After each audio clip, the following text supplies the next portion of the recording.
Hello, everyone. My name is Gianna Gray. I'm an admission counselor here at Center, and I'm joined by Dr. Erin Godlaski today, and I'll let him introduce himself a little bit more. But thank you so much for joining me today. I'm delighted to chat with you. Yeah, thank you for having me. So I'm Aaron Godlaski. I'm an associate professor in the behavioral neuroscience and psychology programs here at the college. And right now I'm also chair of the behavioral neuroscience program. Awesome. Would you mind sharing a little bit about where you grew up, where you went to school, your primary areas of study, and then you sort of touched on this a little bit, but your Mhm. role at Center to begin our conversation? Sure. Well, I'm a native Kentuckian. I grew up in Clark County in Winchester. And I went to Transylvania University for a little while and also University of Kentucky. Graduated from there. Did my degree in undergraduate degree in psychology, which was kind of roundabout getting there, but then did my graduate work in clinical psychology. Lived in upstate New York for a year doing a residency in what's called health psychology, which is a field of psychology that focuses on applications in medical settings particularly. And really loved teaching and wanted to get back to it, and was lucky enough to be able to come home and work at a great place like Center. Um, so once I came back to Kentucky, my research focus is really on two main areas. I'm interested in a practice called forest therapy, or it's kind of a broad kind of category describing how um, nature affects human health, right? So people love nature. Why do we love nature? What is it about the natural world that attracts us to it? And what are some of the effects, both mentally and physically, on individuals from spending time in nature? So looking at how spending time outdoors promotes a sense of well-being. It can also promote a variety of really interesting physical health benefits as well. And so one area of study, I focus there. So sometimes that's actually starting to be referred to as what's called environmental neuroscience, which sounds very fancy. Um, and then the other area, I'm really interested in kind of emotional states and mental states that involve what we would call a small self, right? So things that are not particularly like self-focused or self-oriented. So things like gratitude, humility, being mindful, kind of emotional states or experiential states that direct us outwards towards others.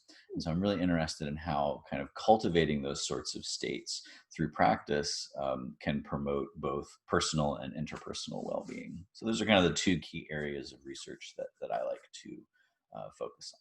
Yeah, that's awesome. So you spent majority of your life in Kentucky, but what was living in New York like? I imagine It was really neat. I was actually, I should say I was in upstate New York. upstate New York. Yeah. Yeah, because people from New England will be like, if you say New York, they immediately assume the city, and then everything else is upstate. But yeah, I was in Syracuse, New York, which is sort of up in north central, where all the snow is. A lot of Yeah, stuff. it was great. It was definitely an adjustment. The winter was really long, but when spring came, it was like amazing. Everybody loved being outside. There was lots of nature around. Um, I got to do a little sailing, which was cool because I love sailboats. So yeah, it was a really neat place to work and get some experience doing kind of full time clinical practice, and I still do a little clinical practice now as well. To kind of keep up as a clinical psychologist, and I think it helps me to be a better teacher as well to have those experiences with my clients and share in those stories, kind of have those sorts of conversations with students a lot too. So it's good to have that professional background. Right. For someone that is interested in, the outdoors and everything, it seems like the perfect place to be. So Oh yeah, yeah, it was great. It was great. yeah. Now, flashback, if you will, to when you realized you wanted to be a college professor. When did you have that sort of aha moment? Yeah, that's a good one. So I got to flash way back to my graduate training. I mean, I think there were kind of seeds planted when I was young. Both my parents are teachers. My mother was a middle school teacher. My father was in mental health as well, and also kind of ended his career teaching in university settings. So it's always around teachers, from the time I was small. But really, I think it was in college. I think I really enjoyed how kind of creative and interesting my professors were. They knew all this stuff that I didn't know, and they were sharing it with me in these like cool ways. But it was really when I was in graduate school, excuse me, and I got a TA-ship. Part of going through graduate school is you secure funding to kind of pay your way through, and to make your rent, you got to do something. And so some people do research, and some people do what's called a teaching assistantship. And so I was awarded a teaching assistantship, and I think it was probably into like my first semester teaching introductory psychology labs for one of the really like dynamic professors that taught intro psych at the University of Kentucky, where I was, that I found out I was really enjoying preparing for my classes. And I was kind of liking doing that a little bit more than I was doing my graduate, like studies and research. And so, yeah, I think it was really just like those first couple months in the classroom and interacting with students, kind of coming up with like interesting and sometimes like quirky ways of illustrating concepts or creating activities to get people engaged with the material, that I really found out. I was like, man, I really like this. And having had a background in a liberal arts setting, knowing that there were environments where that could really be fostered, that kind of close interaction with students could really be created. And so it was kind of then that I got the wheels turning, saying like, well, okay, like I got to do something after I finish my graduate work. Do I want to be a big researcher at a big institution? Do I want to become a full-time clinician? Do I want to teach in a particular kind of setting? And it was over those first couple of years that I really decided, I think I want to be back in that liberal arts space and have the experience with teaching that I had kind of initially experienced when I first started school. Yeah, it's awesome that you had that experience. I mean, at Center, we don't have any TAs, or Mhm. don't even have any graduate programs, but that's awesome that you were able to realize that during that Mhm. time. So now we're going to switch, I guess, a little bit further back. How would you Okay. describe undergraduate Erin, and what were you like as a college student yourself? Oh my goodness. So I'm going to be candid with you Okay. about this, Okay. because there's no reason to like tell tales. But I was not a great student kind of starting out. I think when I landed at college, I wasn't quite ready for it in terms of responsibility. Like I was intelligent, like I'd done well in school, and like a lot of people who do really well in K through 12, you get to college and it's like, oh, like I don't know how to study because I never had to, right? Hmm. And so I really kind of struggled initially, and I wasn't sure what I wanted to do. I thought I wanted to be a doctor, and I kind of struggled in some of my chemistry classes, and that was a new experience. And so it was a big adjustment over the course of the first few years of undergrad to kind of find my stride, right? To kind of find my way, and really learn, what needed to happen. And I'm grateful to the people who kind of helped me realize that. Yeah, so I made my fair share of, we will say, academic mistakes. It's like, like my first year or two. But I think once I kind of found out, what I needed to do, and then really committed to it, I think kind of once I sort of found that niche that I wanted to follow, it kind of opened up, or I opened up, I guess is a better way to describe it, and really kind of, you know, put in the time and the energy, and made it happen. So it was a circuitous path.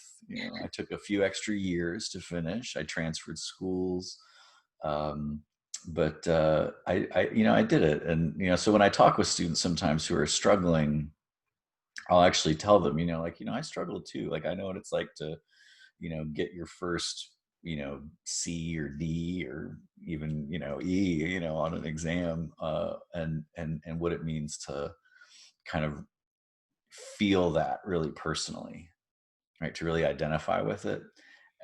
And so I try and encourage my students, try and disconnect yourself from your grades. You know, put in the time, put in the effort, and the grades will come. But if you're really kind of enmeshed with them, it can be difficult. And that was something I learned the hard way myself. So, you know, it's not just like it's not random advice. It's like, you know, I know what it's like to, you know, kind of feel you know, gut punch. Right. Um, Yeah. so yeah, that was how undergrad looked for me. But you know, hey, it turned out okay, right? Exactly. I appreciate you being so candid. I mean, I think that is the reality for a lot of students, and they end up turning it around, of course, like you did. But I think especially for like first years, the transition from high school to college, especially for a lot of students at Center, where high school was relatively, it was easier for them and easier to get a better grade. So if they Mm, can go to someone and talk about this that already went through it and sort of had the same experience as an undergrad, I think is really valuable. So yeah, thank you yeah, for being so candid for sure. of course. Um, when you were exploring faculty positions, what sort of drew you to Center and the Center community? Mm. Well, I had the like distinct sort of luck to have taught for like a semester at the college while I was a graduate student. So because I was so engaged in teaching and my supervisors knew that I was really interested in being in a liberal arts setting, they were really helpful in allowing me to kind of branch out and try and get those teaching experiences that are really valuable for preparing somebody to teach in a liberal arts setting. And one of my supervisors got wind that there was a sabbatical leave in the psychology program. One of the faculty was taking a semester off, and they needed somebody to teach, and would I be interested? And so I came down and I interviewed, and I ended up teaching a couple sections of introductory psychology for that semester. And then the following year was the year I moved to New York. Um, and then when I was applying for jobs to come back, I was applying all over the place. Mhm. Um, I applied to a lot of places in New England because I was really interested in kind of moving to that area. And you know, being from Kentucky, though, I mean, it was like, you know, there was a position open. I was like, hey, like I should, you know, apply for this. And um, so, but I think what really attracted me was the collegiality of the program itself. So like how well the faculty got along, and I had been kind of in with them, you know, before, so I knew some of them already. And it was, you know, really nice to interact with people, or have the possibility of interacting with people that really seemed to get along well, that like, you know, respected one another's work, they were interested in one another's teaching, they were really focused on helping each other improve and be better teachers, really in the service of students.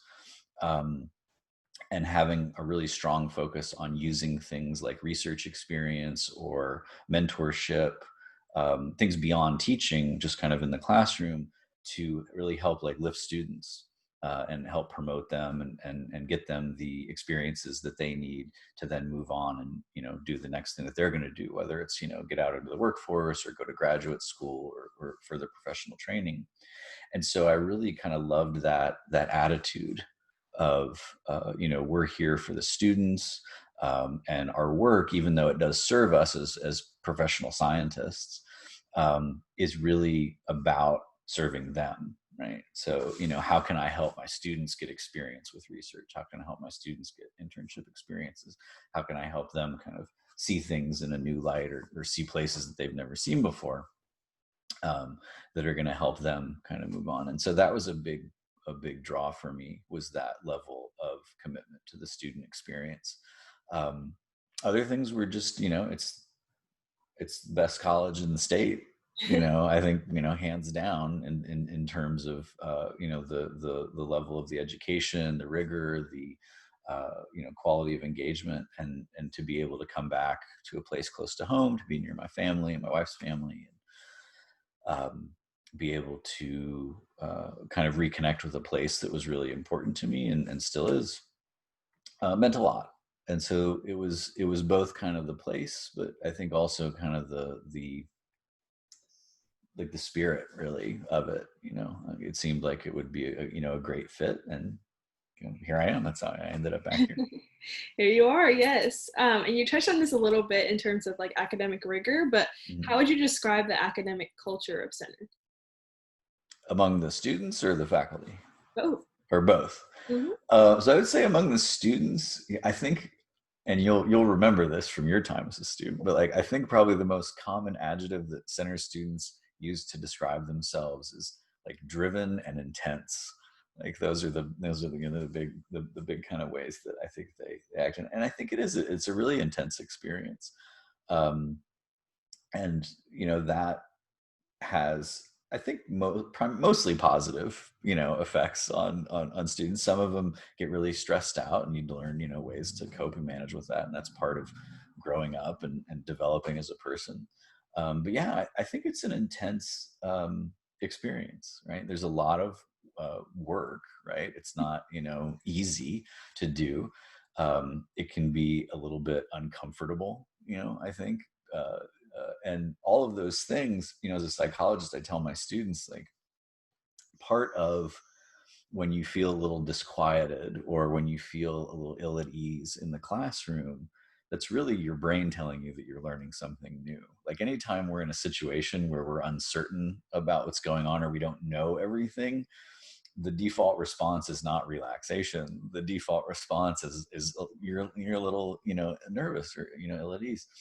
And that's an indication of learning. So like if you're not a little uncomfortable, you're not really learning anything. If you're really uncomfortable, then you should do something about it, right? Something's not right. But I think a little bit of discomfort is important. So I think it can be that kind of intense, at times disquieting experience, but that's how you grow, right? It's you don't build muscles by lifting like tiny weights, right? For a while, and you're like, okay, like, and you're not sore, right, the next day, like, but if you're going to get physically stronger, you need to push yourself. And I think, that works the same, kind of mentally. So I think the environment, can be a tough one, but I think it also is tempered with a lot of attention from faculty, a lot of attention from support staff. There's like so many different ways in which students can engage um, support services at the college. I think sometimes some are better at doing that than others, but I think the college does a pretty good job of creating opportunities for students to like seek out assistance when they need it, and seek out opportunities, as well. Um, I think amongst the faculty, we are equally interested in creating like a pretty rigorous sort of program of study, preparing students for graduate school, for their jobs. Consistently, when I talk with former students who have moved on to other things, they'll be like, wow, I'm really well prepared. Like they'll be in medical school or graduate school for psychology, and they're just like, I can write, I know how to like do like background research. There are all these skills, right, that I have that, maybe I complained about when I was a student of having to learn all these things. But now I'm just like, I really feel like I'm not overwhelmed. And I look at some of my, fellow graduate students and they're feeling really overwhelmed. And that's a pretty consistent, dude. So in the moment, I always tell students, like, in the moment, this is gonna feel like it's overwhelming, but later you'll hopefully be grateful for it, and I hope it, kind of moves them along. I hope they'll be grateful for it. Maybe some aren't, but who knows? Yeah, for sure. I think that is definitely the notion at Center for all Center students. Is like, wow, this is so hard when I'm in it. And then afterwards, whether that be graduate school or any type of graduate program, or employment, even then, they're like, well, I Mhm. have all these skills because of Center, or I have all these connections because of Center. Yeah, like public speaking, they say like, oh, like we do so many presentations, Right. and then they get out into the world and they realize you're either going to, if you're, explaining something to colleagues or you're like doing something at your job, it's like you're either writing it or you're speaking it. Hmm. And if you can do both of those things really well, you're well on your way. Exactly. Um, what should students know about your department and the opportunities for potential majors or minors? Oh, department. Well, we're the best department on I campus. knew you were going to say that. We have the coolest professors and the best classes. Um, I would love to say everyone gets an A, but, but that's not true. I will say we are actually the if you psychology and behavioral neuroscience together are the two, like they're the second largest like sort of major on campus after econ. So we're popular. You know, people want to study, you know, what we do. I think we prepare students for a variety of different careers, and that's really, I think, part of our popularity is that we run from, you know, people who want to do like psychology as like a research field, as a clinical field. They want to go into health professions. We have like PT, speech. We have some like pre-dental students. We have a lot of pre-med students in behavioral neuroscience. Um, so a lot of kind of like pre-healthcare professionals, some people interested in things like marketing. I mean, psychology and neuroscience are big fields because they kind of can broadly prepare you for a lot of different things later career-wise, because there's this overlap between kind of social science and biological science. And in some ways, psychology and behavioral neuroscience are what you could call a bridging science between kind of bench studies like you would get in bio and chemistry and more social areas of study like sociology and anthropology. And so we're kind of in this kind of middle space in between where we kind of service both areas. That was something that really attracted me to the field. Is I like to think about the human experience really at like a lot of different layers of resolution, right? So from the cellular all the way up to the cultural. And I think psychology and BNS really allow that to happen. And we actually like encourage, and I know in my classes I draw on a lot of different levels of analysis. So there's that, right? There's this kind of breadth of availability of like what you could do with it, you know, as a degree. We're all really active researchers, so everybody in the program, even some of our visiting faculty at times are doing active research. So we're collecting data, we're preparing presentations, trying to write papers and things, and that's all done with students. Like, you know, we're all working with students. So about half of us do research with humans, but another half are doing research with animal models. And so, you know, at any given time, each of us, and there's about 9 of us all together, are working with at least, you know, 2 or 3 students each in our research labs. And so there's a really great opportunity for those students that are really interested and you know, feel compelled to like do that as undergraduates to get that sort of experience of what it's like to work in a research lab. And you know, we try and take our students to conferences whenever we can and give them the opportunity to present their work in kind of more public forums. And so I think we're a great program for that in terms of like our productivity. Nobody's kind of just sitting around not doing science. We're active scientists. We're, you know, active teachers. Um, yeah, I think those are the big draws I feel like for our program. Yeah, I was always a little jealous because I would see like or hear about some of the research projects that students were doing with psychology, and I was like, Mm. wow, that seems kind of cool. I was in a psychology major, of course, Mm. but I was like, wow, maybe I should have thought about What that. did I you think that's major in smart. when you were? Spanish. Oh, well, you Yeah. could have come and done research with one of us. Workable. I We have know. minors sometimes that do the work if they're interested. Exactly. But I did get 2 psychology classes under my belt, so that's good. I know. I was there. So you have your students meditate before each class. Why is this valuable to you? Yeah. So for about the last, let's see, I guess it's been about 7 years. We started a organization on campus called the Contemplative Studies Initiative, and it's directed towards trying to promote the use of contemplative practices like meditation, or a kind of first-person inquiry into classroom experiences and also in extracurricular activities. And this grew in part out of my own personal interest in meditation and then some of my clinical work, which used a lot of mindfulness based treatments. And when I first was working with students as a graduate student, I would, you know, kind of ask them because they were always like stressed out and anxious and worried and, you know, frustrated in a lot of ways, how a lot of my clients were. And, you know, I was like, oh, like, I wonder if meditation would help. And because it helped with, you know, the people I was working with in clinical settings. And so I started incorporating it into my coursework. And so I like to start each class with 2 minutes of silence, to do some, you know, sort of simple breathing practices. Sometimes it takes on a meditative form, sometimes it takes on a more just kind of a relaxation kind of training, like breathing form. And then sometimes it takes on a more kind of long form. So I've had projects that I've had students do over the course of semesters that ask them to really kind of bring their own personal sort of inner experience to topics in the class. So really making the material that they're learning more intimately connected to themselves, right? Finding themselves within the material, right? Because there's really, from my perspective, there's not really the whole kind of you, and then there's the stuff that you're learning. Like the idea that there's this external object is really not how things work. And so teaching them how to really connect with what they're learning. And so I've been doing the meditation with students for like about that long, about 7 years. And it was a way to just kind of center and be prepared. We all come into the classroom from someplace else. We're carrying all this baggage, whether it's stuff that's happened to us that morning or the day before, or just the things that are going on in our lives, or maybe the class that just happened. I mean, sometimes it's really mundane, and then sometimes it's really serious.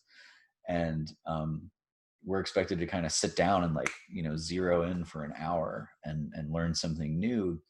And 2 minutes of silence at the beginning of class is really a way to arrive in that space and be prepared for what's going to happen, and to take just a moment of pause, right? We don't stop enough during the day. Like we just don't. We're like, go, go, go, go, go. And it's like, what would happen if you stopped every couple of hours and just reoriented yourself, kind of what's going on inside my head, inside my body, what's going on in my interaction. Can I balance that and then do it? And so that was really where it came from.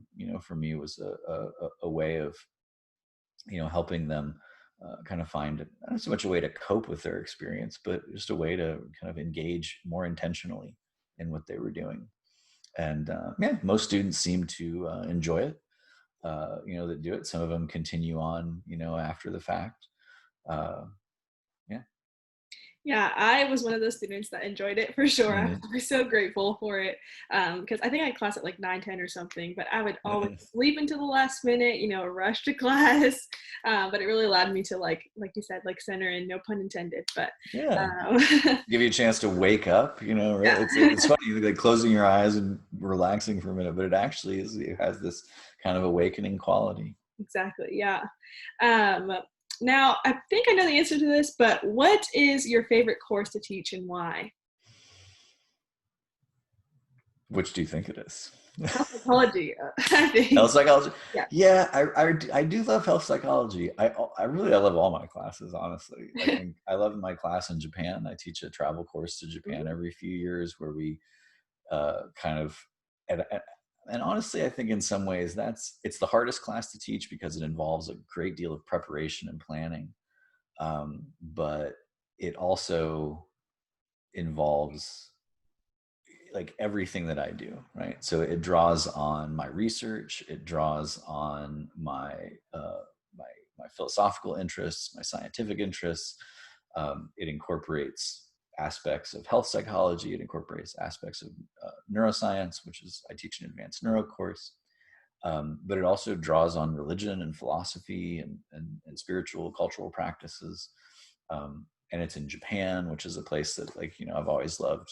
Yeah. Um, and then to have the opportunity to sort of share that with my students.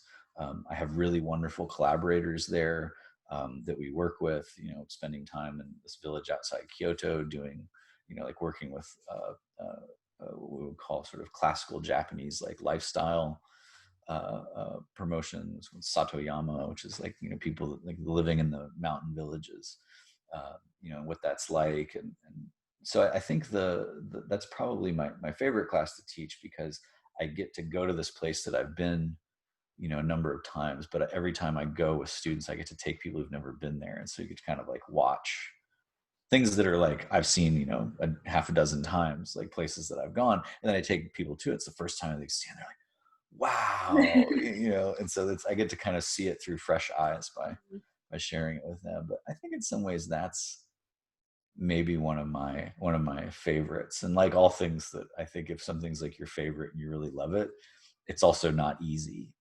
It does require some, like I said, some planning and some doing, and there are the headaches of travel and getting, a dozen people or more like to the other side of the planet at the Mhm. same time, and then getting them all on a train together, and going. So I always stress about it, and then like for the months leading up to it, and then once we're on the ground, it is like an adventure, right? From there. So we have fun with that. My favorite classroom class, I would say, probably is health, because it is so connected to kind of both my sort of academic identity, but also my like professional identity. And because we do have so many health majors in the program, or pre-health majors, I really see it as a way to teach them and help them to learn how to interact effectively with their future patients and clients, how to maximize the benefits of whatever the work they're doing. Like, part of the class is kind of like, how bedside manner, like, can you learn bedside manner? And how to get people to promote motivation, to make positive health changes. Um, and so in that way, it's also personally applicable for the students. Um, so yeah, I think that's probably it's my favorite classroom class when I'm on campus. My favorite off-campus opportunity would be my course in Japan. Yeah. I think health psych was one of my favorite classes at Center. Like, yeah, by Oh, far. thanks. Yeah. It was great. I think I learned so much, and I honestly almost didn't take it. I was like, what am I going to use health psychology for? But then I was like, okay, let me just go for it, and I'm really glad I did. Can you remind me, what did you do your behavior change project on? I know no one's going to know what we're talking Yeah, about, but I attempted to be a vegetarian for a month. that's right. That's right. That was, yeah, it was tough. I made it. I think I slipped up maybe once or twice because I was like, man, I just really want, like, I don't know, like chicken nuggets or something. But Chicken nuggets are hard to, but they have really good fake chicken nuggets now. I know I tried some Those in like, Cowan. Oh my oh, goodness, it was delicious. But I digress. yeah. But yeah, that was really fun to do. I've never been to Japan. That seems like an awesome course to take. I'm sure the next time when you are able to go again, you'll appreciate it a lot more. And Yeah. I was supposed to go this summer with students on we had a research project that we had planned out. We were all ready to go, and then we had to pull the plug, and I was really bummed out I because I bet, was looking forward to it. But hopefully, next year, next January 22, maybe, yeah, we'll hit then. We'll have to wait and see. fingers crossed. Yeah. How do you support graduating students with like career planning or furthering their academic study? Sure. So I am also the pre-dental advisor, Mhm. beyond just being a advisor for students within the major. So I always have a number of students that I'm working with. And then I do the pre-dental advising. And so advising is probably the main way that, whether it's formal or informal, advising. So obviously, like, you don't have to be my advisee to come to my office and ask me for, career planning or post undergrad ideas. But yeah, I mean, a lot of it comes down to finding out what students are really interested in, what they want to do. A lot of times it's really easy for students to just sort of make a decision about what they want to do based on what they think other people want them to do. As if, like, sometimes they're just like, well, like, I figured I'd be a doctor like my uncle or my mother, or, whoever. But maybe that's not really what their heart's desire is to, for their career that really fits them. So part of it's kind of figuring out, helping students figure out what it is that they want, what it is that they need out of their careers and their lives, right? Not just, what am I going to do to make money, but like, what are you going to do to be happy? Like, I always tell students, is like, you want to decide what you want to do based on, do you want to wake up in 20 years and say, like, this is what I'm doing. This is what I've been doing, right? And you want to be happy with that, or as happy with that as you can be. Also knowing that they might change careers, right? So what is it that they should be preparing themselves for? Should they be preparing themselves for a single job, or should they be preparing themselves for having a set of really useful skills, abilities, or ways of kind of knowing and understanding the world? And I think that's really what is great about the liberal arts experience, is that it's really not necessarily about creating um, a pre this or a pre that kind of undergraduate experience. It's about creating this like breadth of experience that's really going to help students learn how to think, how to analyze, how to work creatively with problems, with ideas that they haven't even really thought of yet, and to be able to apply that in novel situations. Like that's really what's going to make a person successful. And so, my advice is often, don't think about what you want to major in or minor in. Think about what you want to be able to do, what kind of abilities and skills do you want to have. And so really just listening to them talk about what they like, what they don't like, what they are attracted to, what their plans are, where they want to live, how they want to live, and then helping them kind of imagine a way to do that. A lot of them might not recognize that there are different areas of psychology or other fields that that might really fit with what their interests are, but they might be thinking in a very kind of narrow, like psychology is sitting in a chair and listening to people talk about their problems, right? And it's like psychology is like so much. I mean, that's the kind of psychologist I am, but like there's so many other kinds of psychologists out there doing that work. So part of it's like, exposing them to that, those possibilities. But I think the biggest part of it is helping them kind of find out what is important to them.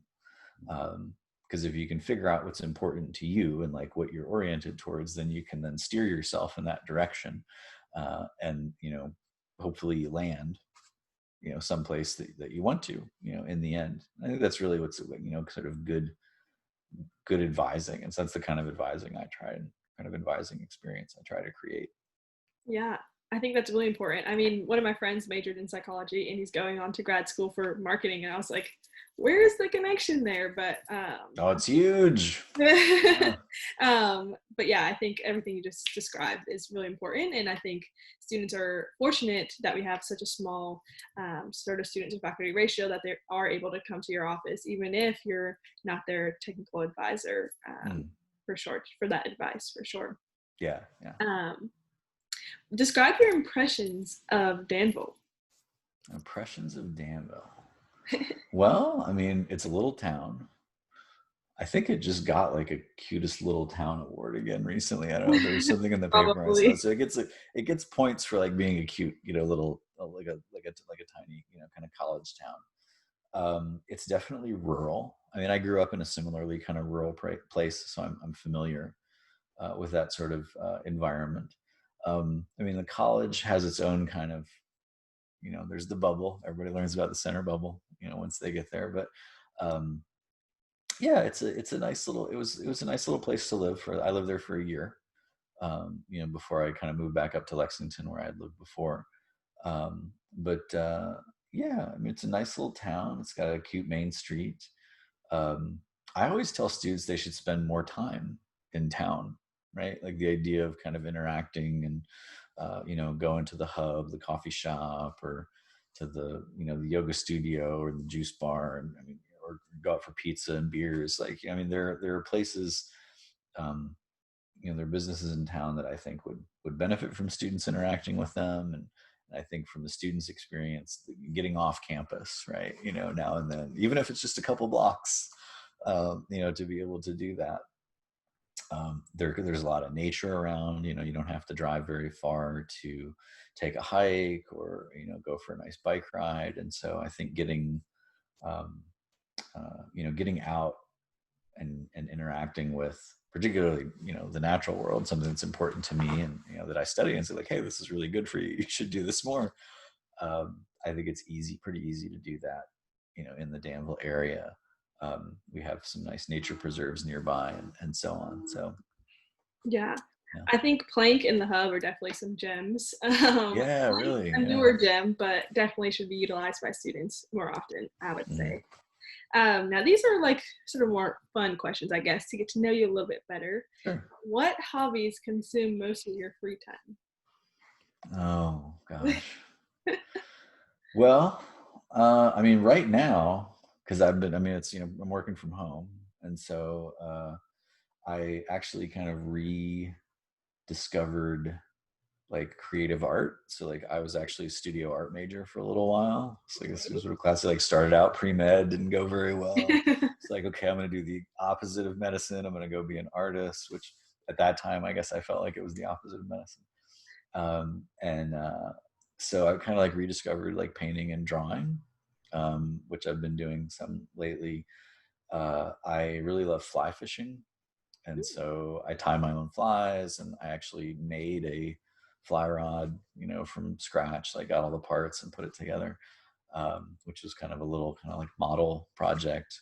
Um, so I enjoy fishing. I enjoy um, making things, just whatever, it might be, um, taking stuff and putting it together. And then there's something that didn't exist before that, and especially if it's something I can, use. Right. So I really love being able to do that. And so I think that's been big kind of for me lately. Um, reading. I like reading for pleasure, but also I think for my own kind of like professional development. So um, I've been doing a book club for the last couple of months with a good friend of mine who teaches at Amherst, and so we've been slogging through this really like thick kind of philosophical work, and it's great to have like somebody with you on that the book adventure, right? Of this is, we're going through the swamp, and then you get out and you're like, oh, like this part's cool. It's nice to have somebody to share it with. So I've been doing that. I walk a lot, spend a lot of time outside if I can. Um, I've done a little bit of gardening, more gardening than I have previously. I actually just finished doing a online survey project with a student. So it's like a great example of like driven students. I had a student contacted her. She's really into gardening. I think she's like president of the garden club at the college. And I was noticing that there were a lot of people that were doing gardening stuff because of the pandemic, during the early quarantine period in spring. The Lowe's and Home Depot were still like super busy, even, when everything else was closed. And I was like, everybody's in their yard doing stuff. I was like, we should write a survey. And so I, got in touch with her. And I was like, let's write a survey and we'll send it out over the internet and we'll collect data and, see what it is. So we developed, and see if the activities, the kind of projects people are engaging in have anything to do with their mood, or if they have any positive effects on mood. And so we sent it out to our social networks, and we've got back a couple hundred responses. Wow. And so we're in the process of analyzing that. It's just like she's not doing it for academic credit. She's just doing it because, we thought it would be fun, and it's, a scientific opportunity. So yeah, I've been gardening, but also studying gardening, as well. So never really, summers are summers, and they're great times to do research. But it was fun to be able to include a student in that project, and then we're going to continue working on it in the fall. So I guess spending time outside, fishing whenever I can. If I can get a day out, drive to the Elkhorn and spend some time hip deep in the water, listen to the birds, and if I'm lucky, I catch a few fish. But yeah, that's awesome. Generally, and I've been watching TV too. I'm not gonna like pretend like I'm not. I've been keeping up with no real series. Really? I've been watching.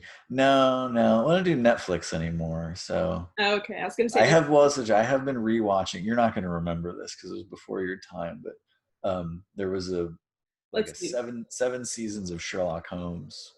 Oh. Like films. I guess they're like hour long episodes, and there's some films that were on the BBC when I was a kid, and I grew up kind of watching them on Saturday night with my parents. And I found a place online where I can watch like the entire series. So I've been slowly chipping away with the Jeremy Brett Sherlock Holmes series, which is great because it's it's Sherlock Holmes, and probably the best sort of series that was ever written for that. So I have been watching that a lot, but I don't want to pretend like I'm not watching any TV. That's just not true. And according to our study, watching television is the number one activity that people have been engaging in. Yeah, Most people said that they were spending a lot of time watching TV. I'm surprised you haven't gone into Netflix. I feel like there's a lot of popular, binge watch. Yeah, yeah. Well, we had Netflix, and then when I went on sabbatical, I canceled it because my wife's not a TV. She doesn't really watch stuff. She's more like reading and doing things. And so we canceled it because we weren't using it. And I was away. I was in a place where I didn't have access to television or a computer where I could watch things. And so we just cut the subscription off. And when I came back, um, we were like, do we want to get Netflix again? And I'm like, no. Yeah, but like I'm not gonna open up that rabbit hole for myself. And it's been fine. Although I'm sure once I get back to being around more people, but yeah, I completely missed Tiger King or whatever it was. Probably for the best, honestly. That's what I heard. Some people, it's like everybody was talking about it, but everybody was saying it was so bad. And I was like, oh, like, well, I'm glad I'm not watching it then, I guess. But yeah, so it's been nice. Yeah, awesome. What is a fun fact about you that your current students might not know? Fun fact about me. My current students don't know. Oh, I don't know. I'm pretty open with my students. We like I think part of like creating a good classroom environment is just kind of talking about ourselves and sort of sharing. So it's not unusual for me to come in and be like, like, oh, like I've been reading this, or like this is going on. It's like I feel like they, I tell them things about myself and they tell me things about themselves, and we kind of have that interpersonal connection. Something they don't know. I think a lot of them don't know that I'm also a clinician, that I also like see clients, a couple nights a week, and that I still sort of do that as a side hustle, I guess you would call it, which I tell all my students, always have a side hustle, right? It's like build in opportunities, right? Like, just in case something goes crazy, it's always good to have, a backup plan. But yeah, I think a lot of them, some of them do know that, but some are always surprised. Whenever if I've told them that, they're like really surprised to hear it. They're like, you still do that and you teach? And I'm like, yes, I It's can do possible. more than one thing. Yes. And so can you. Yes. Awesome. What is your favorite place on campus? Oh, okay. Let me think about this. So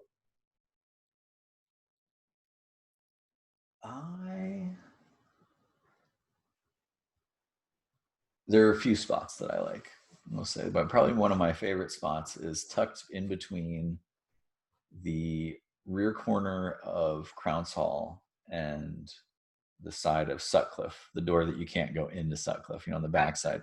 There's that kind of circular brick bench. Mm-hmm. And it's kind of at the edge of,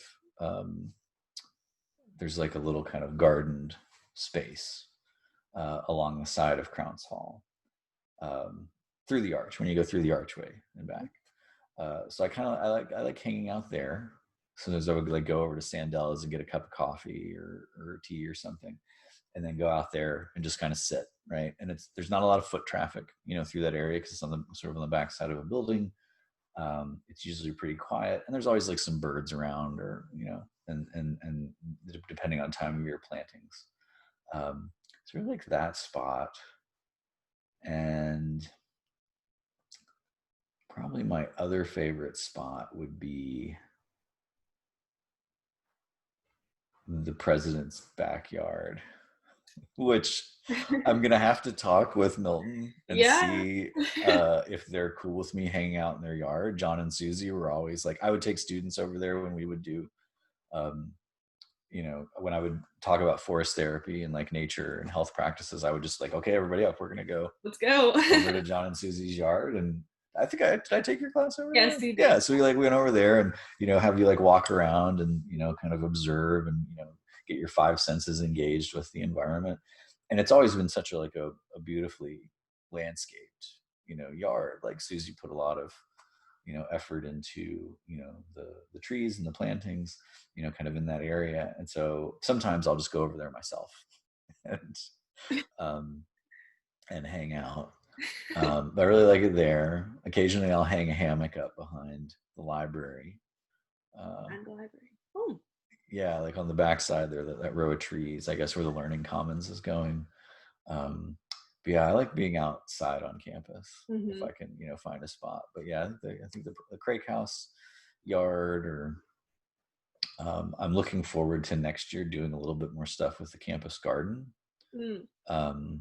I've talked with some of them about different ways in which we can kind of incorporate that into course stuff and research. So I'm looking forward to doing a little bit more of that. But yeah, I like the outside part Yeah. of campus. You're going to have to talk to Dr. Moreland about that. I will. It's like, yeah, I was like, or I'll just like show up in the yard and they can be like, what are you doing here? I'm like, I work here. You it's could, okay. but I mean, the college owns the house, so. Exactly. Now this might be the toughest question I ask you, but saved it for later. Okay. no big cookies in Cowan, or soft serve ice cream. Which one do you prefer? The no bakes or the soft serve? Mm-hmm. Oh, the soft serve. That's an easy Really? question. Yeah, I am not I'm not a no bake cookie person. I like the white chocolate macadamia cookies when they bake those. Those are good. And I'll usually take a couple of those and put them in my ice cream if I'm having dessert in Cowan. But yeah, I'm a soft serve guy. Yeah, that wasn't a hard question. Well, I mean, the debate on campus is so strong. I feel like a lot of people it's like students are really, like, I was just amazed, like, y'all really love no bakes, and it's like everybody's, they're like, that's what we used to have in my house. And I was like, that's sad, nobody baked for you. They just no baked. No bakes and chicken nuggets in Cowan. Those yes. Oh, and like the burrito days, right? When the line is wrapped, Yep. Yeah, those are good. Now my last question for you would be, name another center professor that you wish you could, or wish had taught you in undergrad, and why. Oh, no. So like somebody I know that I work with that I wish I could have taken a class with. Mm-hmm. And I guess they need to be current, right?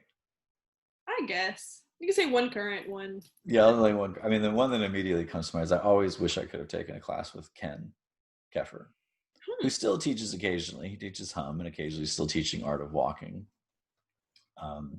But Ken and I really, we're like weird in the same ways. Like we're in our respective fields, like doing what we do, but I think we're both like constantly looking, outwards, right? So he's like a language professor, but he's like steeped in continental philosophy, and I'm a psychologist, and I'm like steeped in, I think like religion and spirituality and philosophy as well. And so like Ken and I really connected in that way, and he has a really unorthodox way of teaching, interacting with students in terms of how he kind of pushes them to think about how they learn and what they learn in different ways. So I really wish I could have the chance to take a class with him at some point. And then I would say among current center faculty,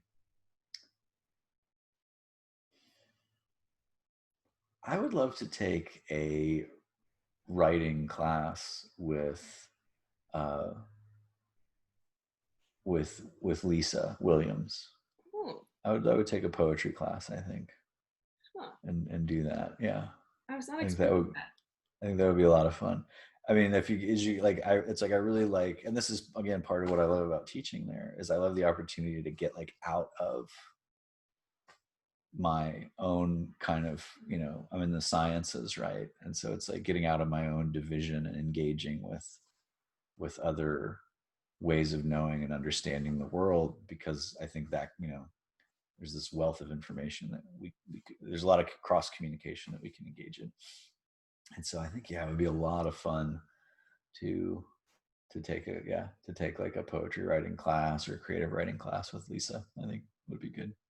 I was expecting you to say something like studio art or something, going back to your undergrad times. But yeah, well, I can make art at home, like I wouldn't mind having, Sheldon exactly like, help me work on my technical painting skills. But think um, I think I really, I think I really would enjoy having somebody help me kind of develop my creative writing ability, and I think that would make me a better science writer, as well, because it's just they all kind of work together. Yeah. Well, I was very fortunate to have you in not one, but two classes. So Yeah. thank you so much for joining me today. I hope our future colonels get to interact with you in some capacity, whether that be taking one of your classes or doing research alongside you, going to Japan, maybe. It'll happen again. Yeah, Yeah. one day, one day. So thank you again so much. Absolutely. Well, thanks for having me, and have a great day, and look forward to seeing you back on campus in a couple weeks. And are you coming back down and working, or what's your To be determined. We'll okay. see. You're going back into, well, thank you for joining us. Yes, thank you.